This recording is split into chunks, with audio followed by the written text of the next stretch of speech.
Hey, what's up everyone? Welcome back to another video. So this isn't going to be my traditional upload. As I said in my last video, I'm going to try to upload at least once a week on just various law enforcement related topics, stuff that people have asked me over the course of the last few months since I've been doing these uploads. I'm still on the road. I'm still traveling a lot. So I am still working on a couple different videos for you guys that follow my traditional theme. However, it's going to take a little bit more time to do that. So I figured, I'm just going to start doing these like I just said, I had stated in my last video. If you guys don't want to watch this type of stuff, that's totally fine. You can just click off. However, some people do, and some people have asked me to do this type of stuff. So here you go. So to get into today's video, a couple different topics. The first one I want to address is people have asked me, like, why are cops leaving the state of California in mass? Why are they leaving Mendocino County? There's multiple contributing factors to that. And it's not just applicable to the state of California. This happens in Washington, it happens in Oregon, it happens in Illinois, in Chicago, in Minneapolis. So a lot of different cities, a lot of different states. However, specifically California, it's because of the political climate. It's because of the mass decriminalization of a ton of crimes. So a lot of stuff that used to be a felony, now a misdemeanor. In some cases, it's just completely legal altogether. This is mostly applies to nonviolent drug-related offenses. And it became very, very frustrating for us on the street to deal with this type of stuff, and especially within the community, because somebody, you have a victim of a crime, and I've said this in other videos, that you have a victim of a crime, somebody comes home, their house got broken into when they're on vacation. This is the best example I can give you guys. A lot of their family heirlooms that they can never replace have been stolen, and a lot of other things have been taken. Their house is trashed. Whoever took that stuff sold it for dope or whatever the case is, and we do all this investigation. Sometimes you do search warrants, check security footage, do countless hours into a lot of these different incidents, and at the end of the day, what happens is nothing. A lot of people are getting deferment, they're getting summary probation, they're getting 4.5 minutes in jail, they're getting released right away, even if we do find the person. Sometimes if we find the person, depending on what the crime is, we can't take them to jail at all. And the frustration is felt very much so by the victims of these crimes in the community. And since we're the ones on patrol that they see face to face or talk to on the phone, they get mad at us because they think that, we're not doing our jobs, or we just don't give a fuck, or whatever the case is. But that's not true. And, it's not their fault though. They just don't know. They don't know how voting for certain things, or, the current governor, Gavin Newsom, how drastically those types of things have affected people's livelihoods and the quality of life in the state of California, and like I said, in those other areas too. So people were looking to us saying what the hell, and it was just very, very frustrating, especially on us to put in all this effort. And a lot of guys were getting down about it. They wouldn't care as much as cops, because it's just well, what's the point? I'm going to do all this work, and this is not everybody, but I would know a couple guys that would do that.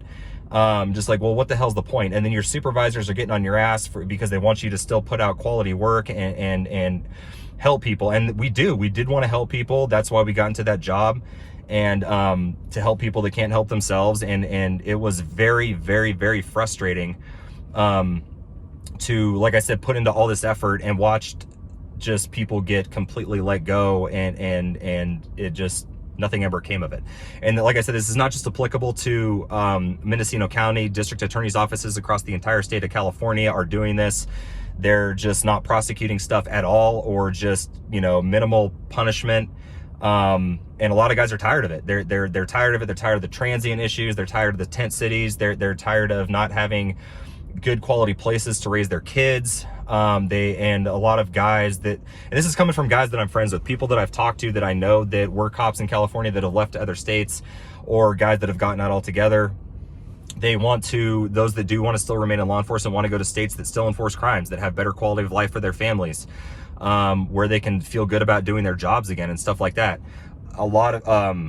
And also, another factor in that, well, a couple different things in that, is the COVID mandates and the forced vaccinations for cops. I'm not going to say, I don't want to get into debate about that bullshit. I'm just saying, this is coming from guys that I've talked to that are leaving California because of how they feel about that sort of thing, and they don't want to be involved in it, and they want to go to other states that don't have that forced upon them. So that's another reason as well.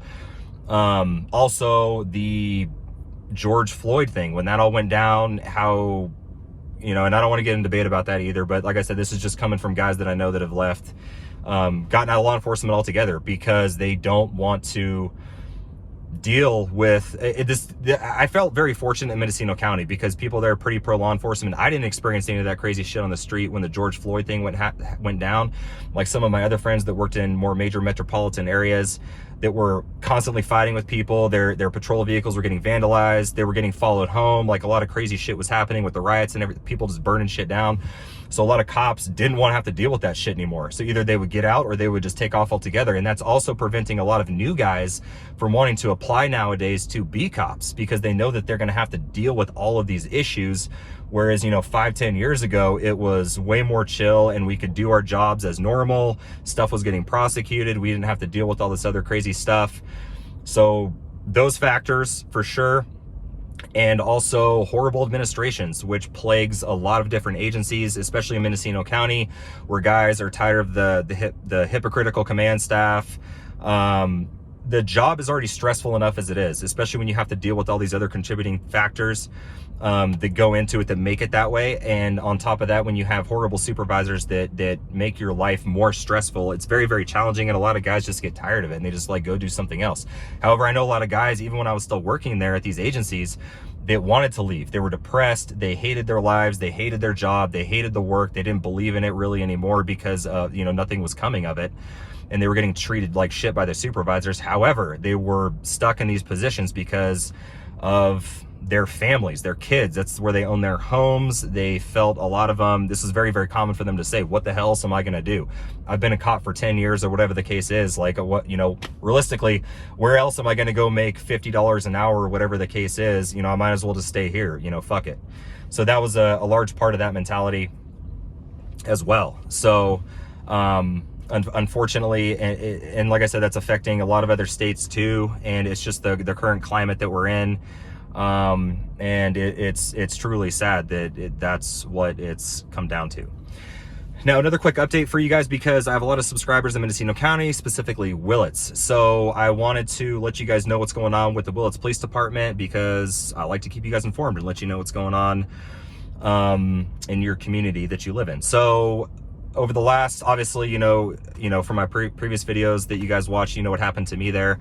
So since I left, within like 4.5 months, maybe 4 months, they've lost 4 people on patrol. So obviously the lieutenant, Derek Hendry, is still off on an internal affairs investigation. He's being investigated for sexual harassment, not just by somebody that works there, but for other people that have come forward in the community to the chief of police there, Fabian Lizarragua, to voice their incidents or their problems and concerns and incidents that they've faced with Derek Hendry.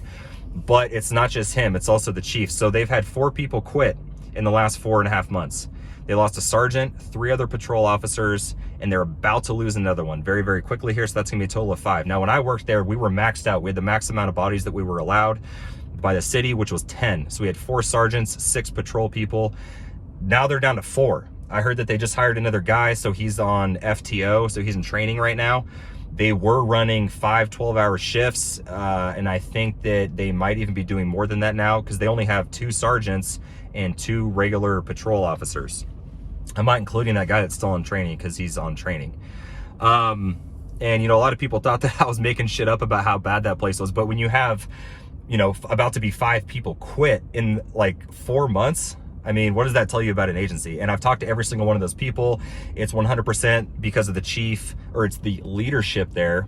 It's 100% because of the chief, and also Derek Hendry. They're tired of the lies. They're tired of the manipulation. They're tired of the hypocrisy. They're tired of being treated like shit. Fabian Lizarragua was chief of police for Fort Bragg PD. He couldn't cut it there. He got ran out of that place, got picked up in Willits.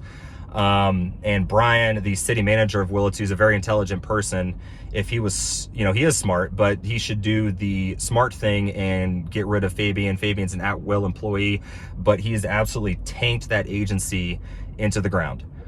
Nobody else wants to apply there. The person that they picked up got fired from another agency, so they're basically doing anything that they can right now to try to bring people in. But a lot of people know how bad that place is, and when you have that many people quit in such a short period of time, it becomes very, very, very apparent on what's going on there. So I just wanted to let you guys know in the community, in case it takes too long to get to you're calling 911, it takes too long to get there. Your cases aren't being followed up on in a timely manner. You know, you feel like it's not being addressed like how you feel that it should. It's because those guys are being worked to death right now, the ones that are still there, and they are tired, they're stressed, and those types of things. So I just wanted to give you guys an update on that. That's going to be it for today's video, and I will see you guys in the next one. Take care.